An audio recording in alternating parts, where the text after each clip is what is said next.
Kita nyo ba tong mga to? Ang daming bunga.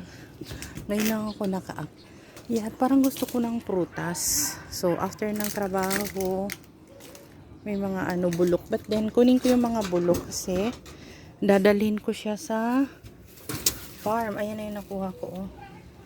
Dalhin ko siya sa farm. Natin.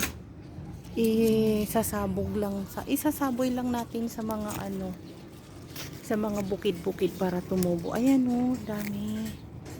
So yan ang mga kukunin nating bayabas. Ayan oh. Ang daming bayabas. Super dami. Tapos continuous pa yung dinidiligan ko kasi yan eh. Kahit mainit, dinidiligan ko. Tapos ito, maraming duhat na kami. Ayan oh, daming ng duhat. Nako, yung aso ko gustong sumama dito, wag. Ang daming bulaklak ng duhat.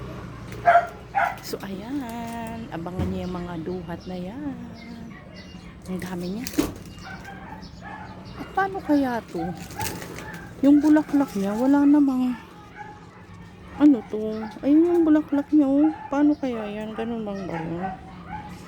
Sana tumuloy lahat. So yan, abangan niyo yung maraming duhat. Ayan. Marami din tayong buko eh. Ayan o. Kaso hindi ko kayang akyatin yung buko. Ayan, maraming buko. Ayan.